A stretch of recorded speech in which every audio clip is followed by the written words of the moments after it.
Hello students, today we are going to talk about segmentation, targeting, positioning, which is STP. So far we have a look at this marketing strategy flow. We start from the marketing objectives and then learn about the situation analysis, analyze the company based on the internal and the external factor. And also we review about the customer side with the buyer's behavior. And then by just doing this, we also learn about the competitive advantage against the competitor. So we have some understanding of the 3C analysis. So today we're going to talk about the next part, which is the marketing strategies. So once we understand, have the big picture of the market, how we can set up the strategies. So first, let's talk about what is the market and then how we can define the market. So the first market need or desire a particular product. It must solve some problem for consumers. They must have some desire for the product. So they also need to have ability to buy it. So if you're going to selling a luxury car, then you don't waste your time to try to sell luxury car to people who making $30,000 per year. You don't want to do that. So you need to make sure that groups have some ability to buy the product that financially prepared to do that. Sometimes they also may have some money, but they do not want to use those buying power to that product. In addition, you have to have the authority to buy it. For kids toy, actually not kids have that authority, but the parents have those authority to buy. In these days, we can easily order the products by Alexa, and so a lot of the ability and the authority to buy. And that's another phenomena that happens purchasing today. More and more parents are giving permission to children to buy something online, even with the mistakenly. So with this video, you can see that this just little cute girl just ordered her toy and then cookies by Alexa. We see this kind of phenomenon more and more happens with this digital purchase. So they just buy things from the mom and dad's credit card, which makes the illicit market now much more interesting and attractive to a lot of sellers too. And another example is copy machine. So when an organization, let's say the university or the company that's going to buy the big copy machine, who determines what and who buys that? So there are a lot of days I just find the machine that's not working very well, and then I wish I had some inputs to come into what we bought, but I don't. So you have to understand that what are these people and then what defines the market in those criteria. First, they have to really need this product, and then also number one thing is that they must seek those benefits for the products to solve those problems. And then also then they can buy it.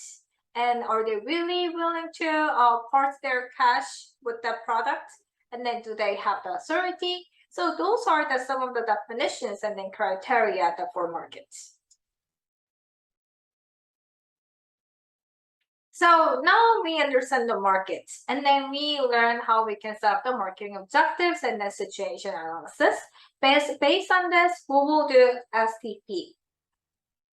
So first, the segmentation. The first step of the segmentation is the process is to articulate your vision or the objectives of the company, the marketing strategy.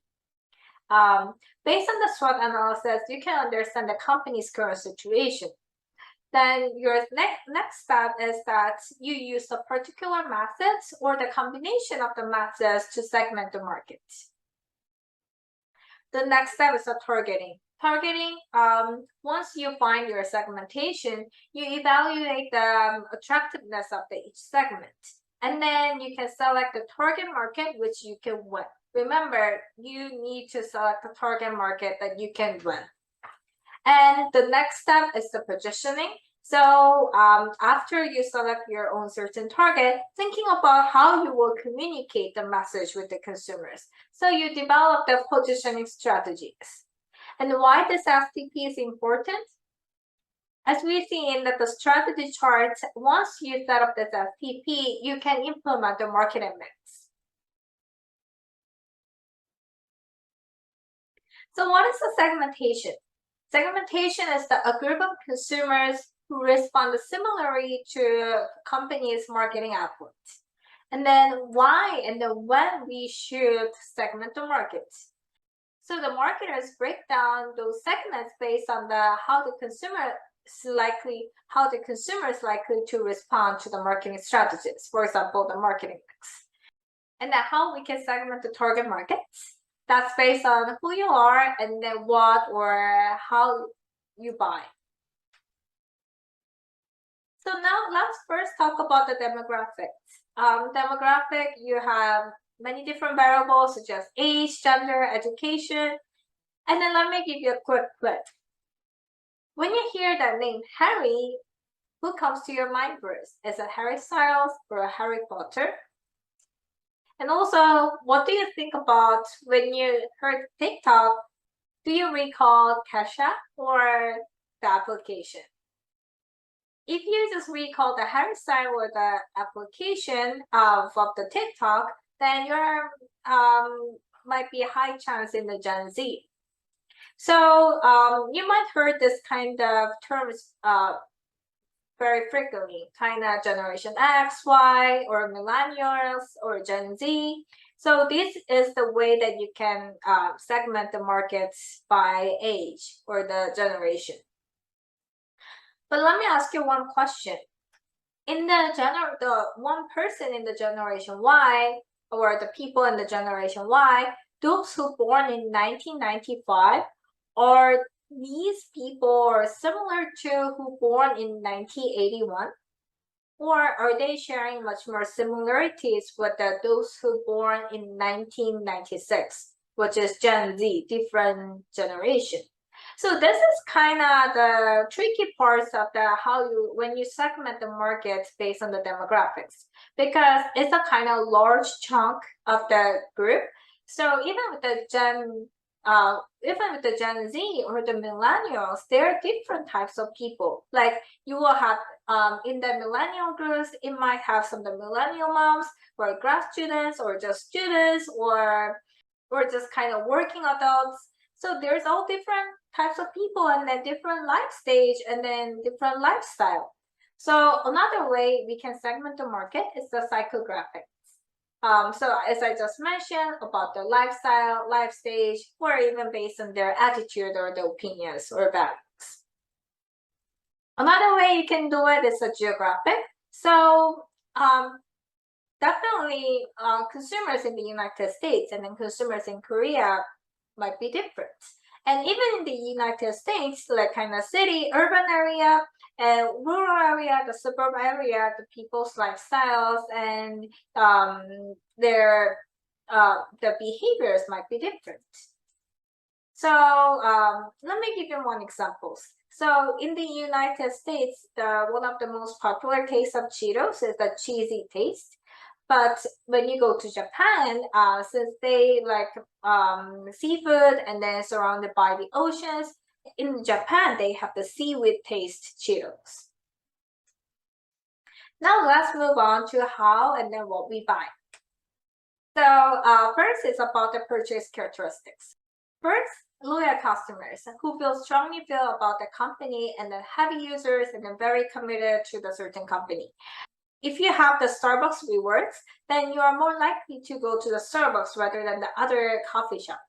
These are the very important group for the companies.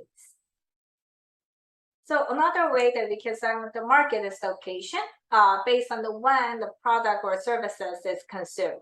So let's give you the examples with the Frito-Lay. Think about, although you consume this potato chips, the occasion that you just consume, you eat it personally, individually, versus you eat this in the big party. Definitely the consumption size or your buying behavior might be different. And then the last one is the benefit stocks. So thinking about you consider to buy a car, based on the benefits you're looking for, you will choose different cars. If you're thinking about the safety is the most important because you have family, then you might consider Volvo. But if you just but if you think but if you want the economic car, the fuel efficiency will be the most important. And if you're concerned about the environment, then you might consider the car like the Prius. And if you just like just very nice design car, then you're more likely to look for some luxury cars. So let me give you another examples. What toothpaste do you use? I give you some examples about the toothpaste, and then think about what criteria that have the consumers use to buy this product. And then also think about which grocery store you go and then why you go there.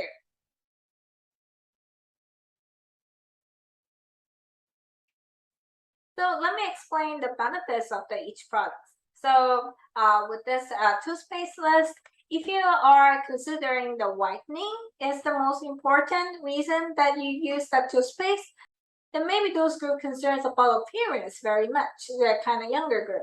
But if you care about the kind of gum sensitive, then maybe that population is much more the elder group. So depending on what benefits you look for, your product choice can be different. Same with the grocery store. Aldi's segmentation is more the middle income group, so they position themselves as the most economic retail store. So they adopt the no-frills strategy and then just provide a large discount. But on the other hand, the Whole Foods segmentation is the more of the premium pricing strategy. So they just offer a more higher price, but the higher quality products to the high-income individuals or family who is like above their income is above the average, above the national average. So, and also those consumers are pursuing the healthy lifestyles and the more the environment conscious and the fitness conscious. And then let's think about the Amazon Fresh. They targeting the different types of group. Definitely, this deliver the grocery to your front door. So the main benefits here is the convenience. So we just learned about different variables to segment the market. Keep in mind that segmentation variables are a lens for understanding customers. But just think about it. Will these variables are all the same level with the same depth? Actually, that's not true. When you look at this diagram, the external is much more kind of superficial and then easy to observe variable. But when you go to the inside, to the square, it is more hard to observe and it's more related to the consumer's internal information. So think about with the behavior variables, it's easy to observe whether consumers buy something or not. And also demographic variables, you can easily recognize their age or gender, like that. And also occasion variables, you can easily distinguish it. But however, the benefit thought is what the consumers really desire with what they really need. So and then also as we see in the previous examples, not just kind of same demographic groups behave the samely. Mainly the customers drive by the benefits.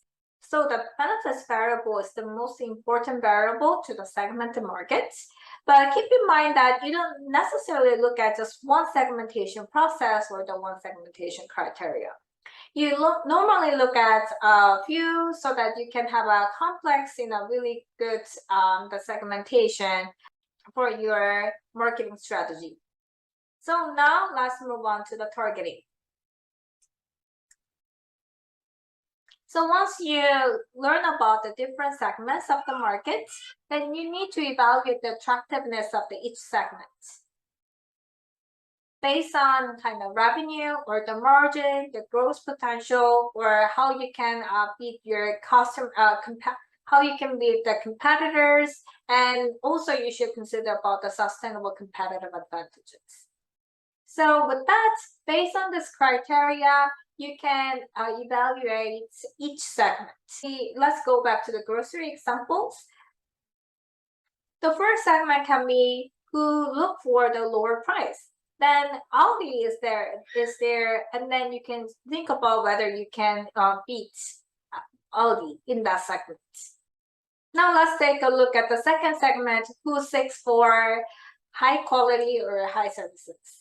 Then Whole Food is there, and then you should think about whether you can beat Whole Food, and then you can grow enough in this group of people.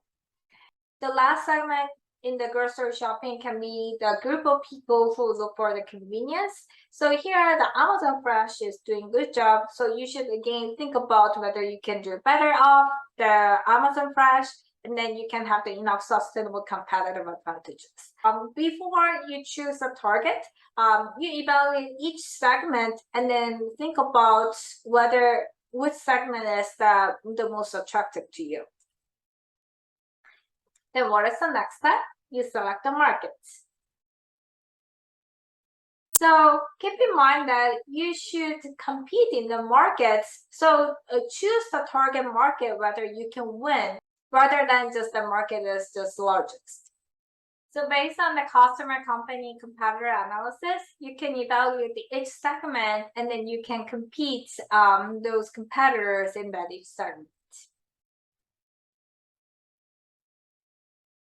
So the target market is a group of people that you can share the same marketing mixes to meet those group of people's needs.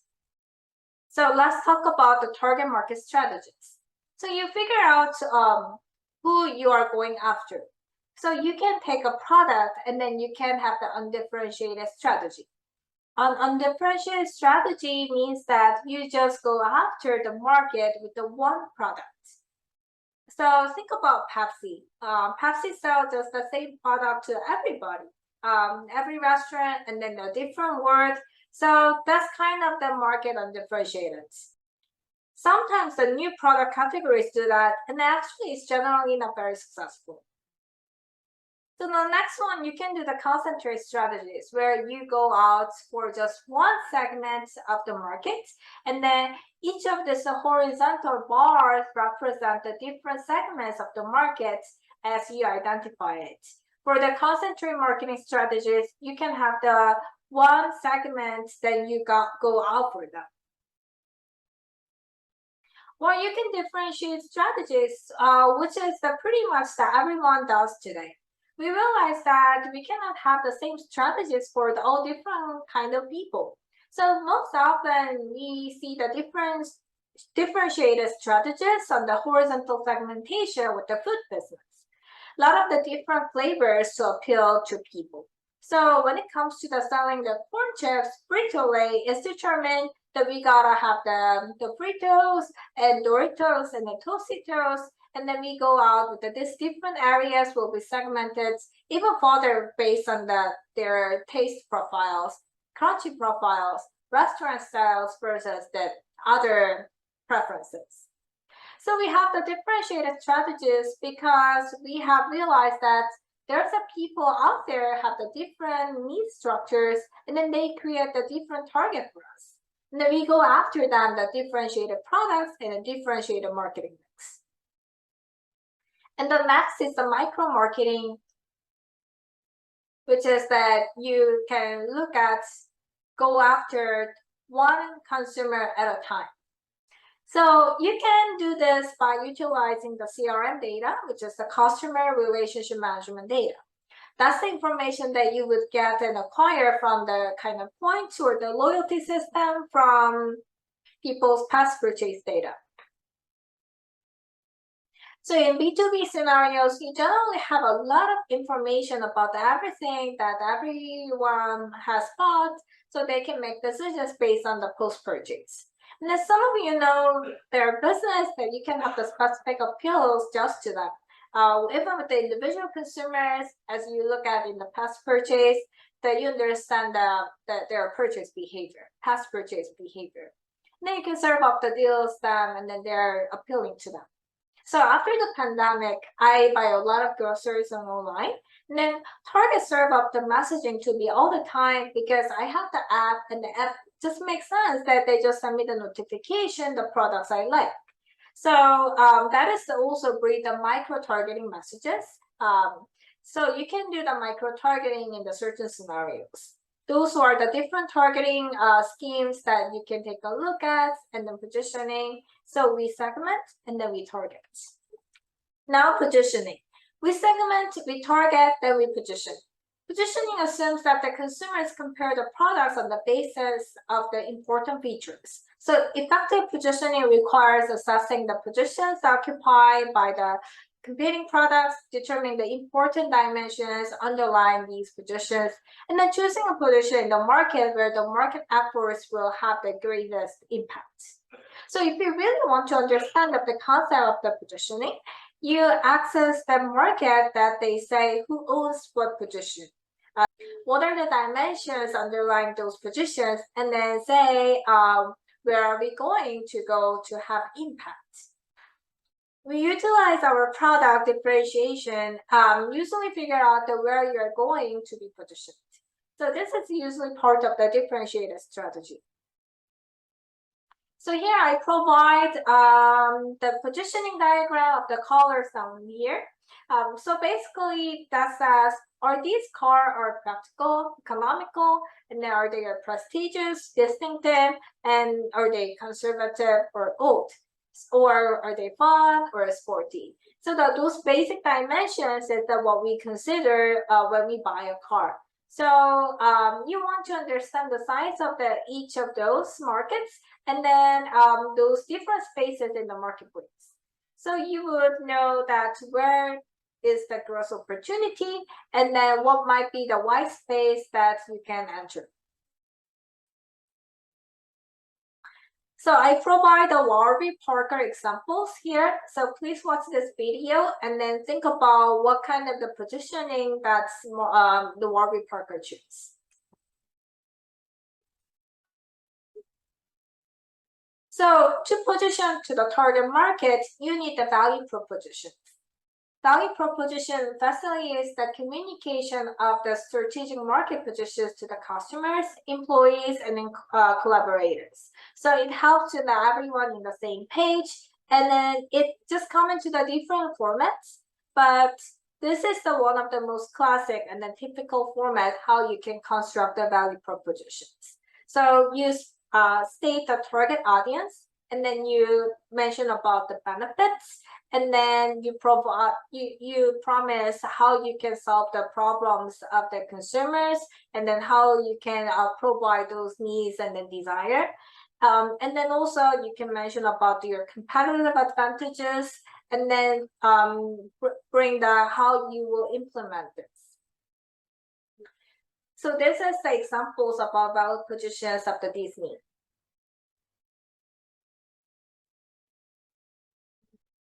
The last thing I want to mention is a brand repositioning.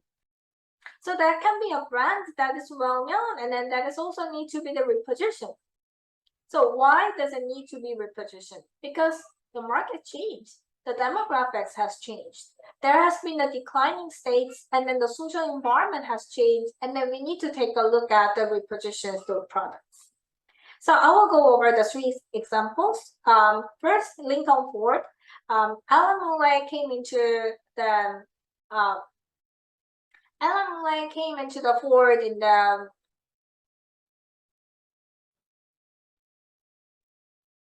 Alan Mullen came to the Ford when Ford has the difficult times in the 2008 with the financial crisis. So one of the challenges they are faced with what they should do with Lincoln. Lincoln, in the people's mind at that time, is a car that only grandma or the grandpa drove. And then or just kind of in a show, kind of big black Monday general car. So what do we do with this? They should do with this car, because no one's buy this car anymore, and people know what it stands for, but at least it stands for the luxury.